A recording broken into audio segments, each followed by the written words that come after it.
মুক্তিদাত্রী গীতা বিনয় গীতা আসু গীতা কর্তব্য কি বলল শাস্ত্র মিশ্রণে পদ্মনাভস্য মুখ্য পদ্মার বনস্থিতি।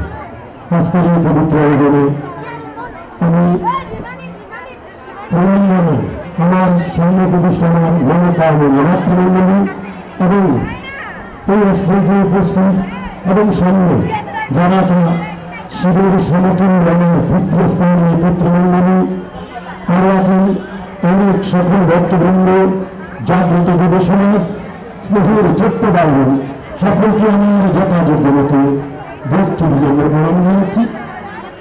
শুরুটা হচ্ছে গীতা দিয়ে। গীতা কি জিনিস?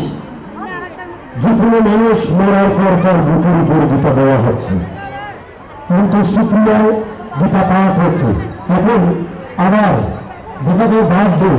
এবং আমি দেখেছি অনেক বিয়ের অনুষ্ঠান এখন প্রবেশনদাকে নিয়ে গীতা পাঠ দিচ্ছে খ্রিস্টান প্রোগ্রাম নয়। এই প্রশ্নটা করেছিল মা শারদাকে।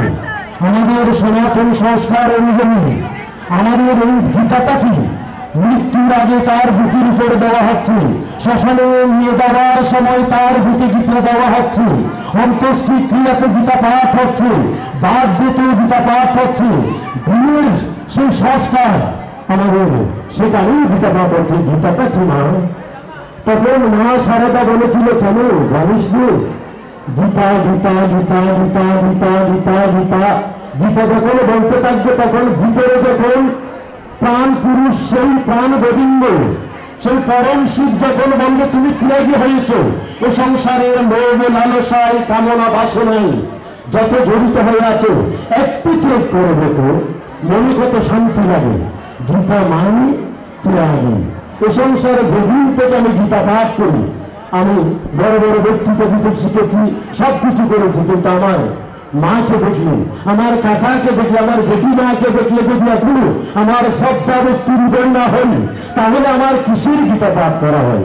তাই তো বলেছিল মহাপুরুষ, ওরে ঘরে ঘরে গীতা পাঠ, ফল কেন ফলে না, দিয়া সবাই কাঠির বসে একটা কাঠিও জ্বলে না, গীতার সে ইক্কু করল ধুলে চলে তার সাথ নেই, গুরুর পাশে বসে বসে সরসে চিরানো চাই। তাই এমন একটি কমিটির সাথে যদি যুক্ত হতে পারেন, তাহলে আপনার ছেলে আর কিছু হোক বা না হোক জীবনকে অন্তত উপলব্ধি করতে পারবে।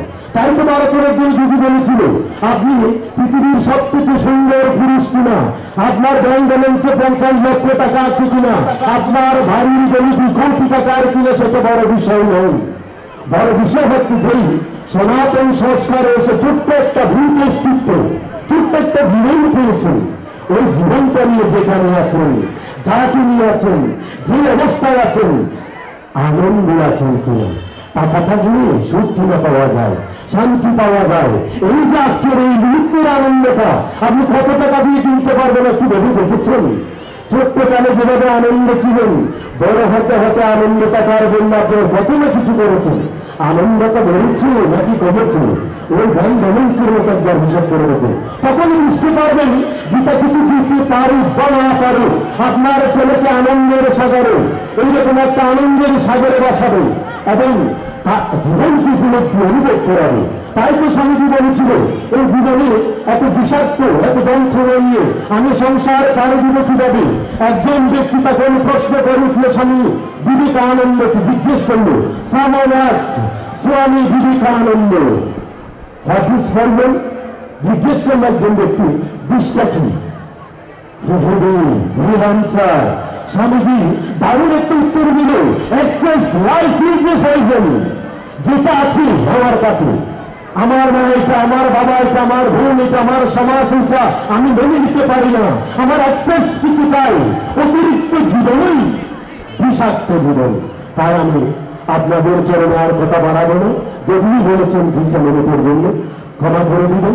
আবারও আমার সকলের বিনম্র চরণে আমার গুরুত্বপূর্ণ প্রণাম জানিয়ে আমার সংক্ষিপ্ত এই আলোচনা এখানে সমাপ্ত করলাম। জয় মা গীতা, জয় জয় গীতা, জয় মা গীতা। এবার শুভেচ্ছা বক্তব্য রাখবেন জ্যোতিষী জয়ন্ত আচার্য, যুগ্ম আহ্বায়ক বাগেশ্বর চট্টগ্রাম মহানগর শাখা জ্যোতিষী